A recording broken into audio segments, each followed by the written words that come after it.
Assalamualaikum warahmatullahi wabarakatuh.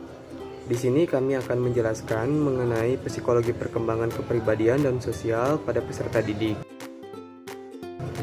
Kemudian, perkenalkan, nama saya Fadil Ilham Subianto dari kelompok 3. Perkenalkan, nama saya Diva Sali Effendi dari kelompok 3.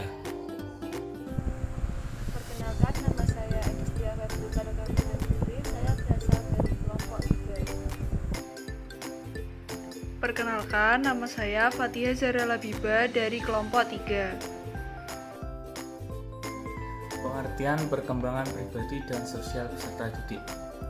Perkembangan adalah sesuatu hal yang merujuk kepada perubahan sistematik tentang fungsi-fungsi fisik dan psikis. Sedangkan perkembangan sosial merupakan kematangan yang dicapai oleh peserta didik dalam menjalani hubungan sosial. Perkembangan kepribadian dan sosial saling berkaitan untuk membantu proses kehidupan seorang anak. Melalui perkembangan kepribadian, mereka akan lebih mudah menjalani kehidupan karena perkembangan emosi, pikiran yang berkembang sejalan dengan pertambahan umur mereka. Teori-teori perkembangan. Environmentalisme ditentukan oleh lingkungan dikemukakan oleh John Locke dengan istilah tabula rasa. Etologis. Charles Darwin. Perkembangan manusia ditentukan oleh seleksi alam. Konrad Lorenz dan Nico Tinbergen. Insting ikut berkembang dalam lingkungan tertentu. John Bowlby. Perkembangan manusia ditentukan lingkungan yang diadaptasinya. Naturalisme dikemukakan oleh Jean-Jacques Rousseau. Memandang anak berkembang dengan cara sendiri. Teori-teori perkembangan selanjutnya adalah teori komparatif dan organismik. Teori ini dikemukakan oleh Hans Werner. Ia mengemukakan bahwa di dalam perkembangan manusia tidak hanya sekedar pada pertambahan ukuran. Lalu selanjutnya teori perkembangan kognitif. Teori perkembangan kognitif ini dikemukakan oleh Jean Piaget. Ia berkata bahwa tahapan pemikiran manusia akan sejalan dengan tahapan usia mereka. Lalu, perkembangan moral. Perkembangan moral ini dikemukakan oleh Lawrence Kohlberg. Ia berkata bahwa di dalam perkembangan moral ini konsep kuncinya adalah internalisasi. Lalu, teori pengondisian klasik. Teori pengondisian klasik dikemukakan oleh Ivan Pavlov. Di dalam teori pengondisian klasik ini dinyatakan bahwa perkembangan manusia berasal dari prinsip stimulus dan respon. Teori selanjutnya adalah teori perkembangan pengondisian operan. Teori ini dikemukakan oleh Skinner. Dalam membuktikan teori pengondisian operan, Skinner menciptakan Skinner Box. Lalu, teori perkembangan permodelan. Teori ini dikemukakan oleh Albert Bandura. Di dalam teori ini dikemukakan bahwa perkembangan manusia merupakan hasil interaksi antara faktor hereditas dan lingkungan. Lalu, teori perkembangan sosial historis. Teori ini dikemukakan oleh Vygotsky. Dinyatakan bahwa konteks sosial adalah hal yang sangat penting di dalam proses belajar anak. Lalu, teori psikoanalitik. Teori ini dikemukakan oleh Sigmund Freud. Teori ini menekankan pada pentingnya peristiwa dan pengalaman yang dialami anak, khususnya situasi kekacauan mental. Kemudian ada teori psikososial. Teori psikososial dinyatakan oleh Erik Erikson. Erik Erikson menyatakan bahwa perkembangan terjadi di sepanjang kehidupan manusia. Selanjutnya, teori perkembangan bahasa. Teori perkembangan bahasa ini dinyatakan oleh Chomsky. Chomsky mengatakan bahwa kemampuan berbahasa pada manusia merupakan kemampuan bawaan yang sudah ada sejak lahir. Lalu yang terakhir adalah teori humanistik. Teori humanistik ini dinyatakan oleh Abraham Maslow. Ia menyatakan bahwa pertumbuhan dan perkembangan manusia ditentukan oleh hakikat batin yang esensial dan biologis. Untuk selanjutnya itu penjelasan mengenai karakteristik perkembangan peserta didik. Yang pertama yaitu terdapat karakteristik umum perkembangan pada peserta didik yang meliputi perkembangan fisik, perkembangan kepribadian atau sikap, dan perkembangan dalam pembelajaran. Kemudian yang kedua yaitu karakteristik anak pada usia sekolah dasar. Pada sekolah dasar ini terbagi menjadi dua fase, yaitu fase anak-anak tengah pada umur 6 sampai dengan 9 tahun dan masa anak-anak akhir yaitu pada umur 10 sampai dengan 12 tahun. Karakteristiknya yaitu senang bermain, senang bergerak, senang bekerja sama dalam kelompok, belajar menjalankan peranan sosial sesuai dengan jenis kelamin, belajar membaca, menulis, berhitung, dan juga mengembangkan kata hati, moral, dan nilai-nilai. Untuk yang ketiga yaitu karakteristik anak pada usia sekolah menengah. Pada sekolah menengah ini berada pada tahap perkembangan pubertas yaitu pada usia 10 sampai dengan 14 tahun. Terdapat karakteristik yang menonjol pada usia sekolah menengah ini. Yang pertama, terjadinya perubahan proporsi tinggi dan berat badan. Yang kedua, mulai timbulnya ciri-ciri sekunder. Yang ketiga, reaksi dan ekspresi emosi masih labil. Yang keempat, mulai mengembangkan standar dan harapan terhadap perilaku diri sendiri yang sesuai dengan dunia sosial. Kemudian yang kelima, yaitu kecenderungan minat dan pilihan karir relatif sudah lebih jelas. Kemudian untuk yang keempat yaitu karakteristik anak usia remaja atau pada SMP dan SMA. Pada masa ini terjadi dalam umur 12 sampai dengan 21 tahun. Pada masa remaja ini sering dikenal dengan masa pencarian jati diri atau ego identity dengan sejumlah karakteristik penting, yaitu seperti yang pertama, mencapai hubungan yang matang dengan teman sebaya. Yang kedua, mencapai kemandirian emosional dari orang tua dan orang dewasa lainnya. Yang ketiga, memilih dan mempersiapkan karir di masa depan sesuai dengan minat dan kemampuannya. Yang keempat, mengembangkan keterampilan intelektual dan konsep-konsep yang diperlukan sebagai warga negara. Yang kelima, mencapai tingkah laku yang bertanggung jawab secara sosial. Yang keenam, memperoleh seperangkat nilai dan sistem etika sebagai pedoman dalam bertingkah laku. Yang ketujuh yaitu mengembangkan wawasan keagamaan dan meningkatkan religionitas. Untuk selanjutnya yaitu mengenai aspek-aspek dalam kepribadian yang terdiri dari aspek perkembangan fisik, meliputi sistem syaraf, otot-otot, kelenjar endokrin, dan struktur fisik atau tubuh. Yang kedua, aspek perkembangan kognitif, mengacu pada kegiatan mental yang terlibat di dalam perolehan pengolahan, organisasi, dan penggunaan pengetahuan. Kemudian yang ketiga, yaitu aspek perkembangan emosi, diartikan sebagai pengalaman afektif yang disertai dalam diri individu tentang keadaan mental, fisik, dan berwujud tingkah laku yang tampak.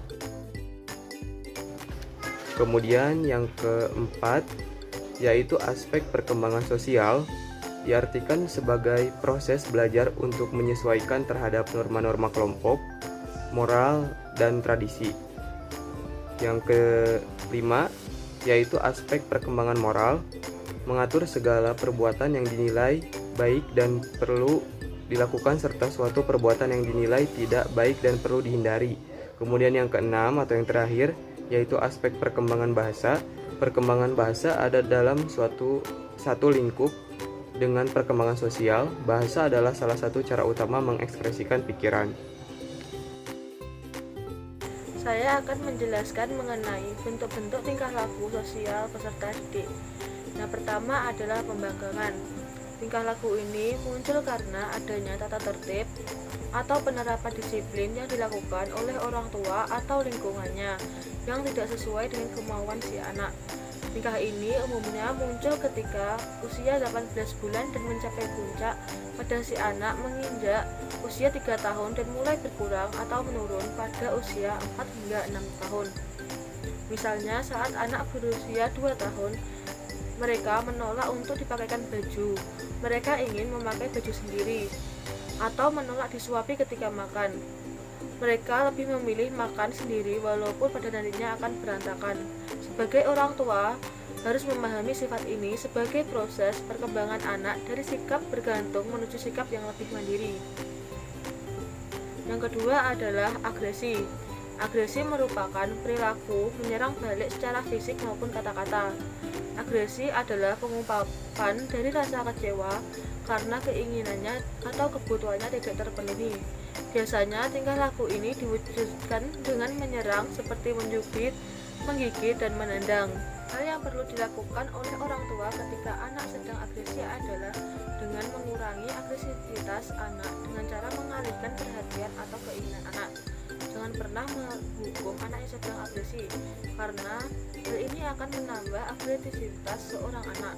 Namun, ketika dibiarkan begitu saja, akan membuat sikap agresi tersebut permanen pada diri anak. Hal yang paling tepat adalah dengan mengalihkan sikap agresif kepada hal-hal yang positif, misalnya permainan yang membutuhkan ketangkasan fisik seperti menangkap bola. Yang ketiga adalah berselisih. Sikap ini muncul ketika anak merasa tersinggung ataupun terganggu oleh sikap orang lain, atau bisa jadi ketika anak berbeda pendapat mengenai suatu hal. Perselisihan ini terkadang bisa mencapai perkelahian. Oleh sebab itu, harus ada penengah yang adil dalam perselisihan yang tidak membela ataupun menyalahkan anak. Orang tua ataupun guru harus mendengarkan penjelasan sang anak dan mencari jalan damai. Cara ini akan membantu anak mengenali perasaannya masing-masing. Yang keempat adalah persaingan. Sikap ini adalah sikap yang memiliki keinginan untuk melebihi orang lain. Biasanya sikap ini mulai terlihat pada anak yang berumur usia 4 tahun, yaitu persaingan prestasi, dan pada usia 6 tahun semangat bersaing ini akan semakin baik. Tidak semua persaingan berarti negatif. Ada juga persaingan yang positif, seperti persaingan beda di kelas. Setiap anak akan masa bersaing dengan teman sekelasnya untuk mendapatkan nilai yang baik. Selama persaingan masih berdampak positif, berarti masih dalam intensif normal. Agar sikap bersaing normal, maka guru ataupun orang tua harus menciptakan suasana bersaing yang positif. Yang kelima adalah kerjasama. Sikap kerjasama pada anak akan mulai terlihat pada umur 3 tahun awal atau 4 tahun. Pada usia 6 hingga 7 tahun, sikap ini akan berkembang semakin baik, apalagi ditambah dengan kegiatan pendidikan taman kanak-kanak. Di taman kanak-kanak, anak biasanya diajarkan tentang bagaimana bekerja sama melalui kegiatan bermain bersama. Anak akan belajar bahwa dengan bekerja sama, suatu kegiatan akan terasa menjadi lebih ringan. Yang keenam adalah tingkah laku berkuasa. Tingkah laku ini biasanya anak memiliki keinginan untuk menguasai situasi sosial, mendominasi atau bersikap menjadi bos. Wujud sikap ini adalah memaksa, meminta, menyuruh, dan sebagainya. Tingkah laku ini biasanya menimbulkan perselisihan antara anak. Biasanya anak yang memiliki sikap ini dijauhi oleh teman-temannya atau bahkan ditemani hanya karena takut dengan kejahatannya. Tingkah laku ini biasanya diatasi dengan guru memberikan kesempatan kepada setiap anak dalam kegiatan pembelajaran seperti menjadi ketua dan anggota. Guru maupun orang tua bisa memberikan peran yang berbeda-beda kepada setiap anak, sehingga semua anak berkesempatan menjadi pimpinan dan dipimpin. Yang ketujuh adalah mementingkan diri sendiri. Sikap egosentris dalam memenuhi keinginannya sendiri. Anak-anak biasanya menyukai hal yang menguntungkan dirinya, meskipun hal itu kadang-kadang merugikan orang lain. Sikap ini sebenarnya bisa berguna dalam mempertahankan diri, akan tetapi dapat merugikan orang lain jika dilakukan secara berlebihan. Peran orang tua dan guru sangat penting di sini, di mana mereka harus bisa mengajarkan kepada anak mengenai batasan-batasan kepemilikan atau kepentingan diri dan orang lain. Penanaman ini bisa dilakukan melalui permainan, cerita, ataupun nasihat. Yang terakhir adalah simpati. Sikap ini merupakan sikap emosional yang mendorong individu untuk menaruh perhatian terhadap orang lain. Sikap ini membantu anak lebih peka terhadap apa yang ada di sekitarnya, seperti menolong ketika ada yang membutuhkan bantuan, berbagi ketika ada yang membutuhkan. Sikap ini bisa dikembangkan melalui pembelajaran secara berkelompok. Berikutnya, saya akan menjelaskan mengenai faktor-faktor yang mempengaruhi perkembangan. Yang pertama adalah keluarga. Keluarga merupakan lingkungan pertama yang memberikan pengaruh terhadap berbagai aspek perkembangan, termasuk perkembangan sosial. Kondisi dan tata cara kehidupan keluarga merupakan lingkungan yang kondusif bagi sosialisasi seorang anak. Proses pendidikan yang bertujuan mengembangkan kepribadian lebih banyak ditentukan oleh keluarga. Pola pergaulan, etika berinteraksi dengan orang lain banyak ditentukan oleh keluarga. Anak atau remaja yang berasal dari keluarga yang memiliki interaksi sosial yang baik akan tumbuh dengan perkembangan sosial yang baik. Mereka akan belajar bertoleransi dengan orang lain. Mereka mampu menjadi orang yang bisa menerima kelebihan dan kekurangan orang lain. Yang kedua adalah kematangan. Untuk dapat bersosialisasi dengan baik diperlukan kematangan fisik dan psikis sehingga mampu mempertimbangkan proses sosial. Memberi dan menerima nasihat orang lain memerlukan kematangan intelektual dan emosional. Di samping itu, kematangan dalam berbahasa juga sangat menentukan. Yang ketiga adalah status sosial ekonomi. Kehidupan sosial banyak dipengaruhi oleh kondisi sosial ekonomi keluarga dalam masyarakat. Perilaku anak banyak memperhatikan kondisi normatif yang telah ditanamkan oleh keluarganya. Yang keempat adalah pendidikan. Pendidikan merupakan proses sosialisasi anak yang terarah. Hakikat pendidikan sebagai proses pengoperasian ilmu yang normatif. Anak memberikan warna kehidupan sosial anak di dalam masyarakat dan kehidupan mereka di masa yang akan datang. Yang terakhir adalah kapasitas mental, emosi, dan intelijensi.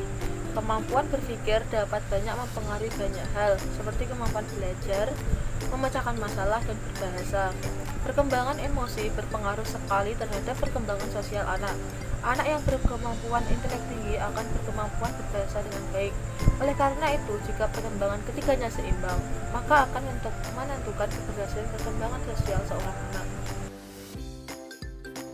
Cukup sekian yang dapat kami sampaikan.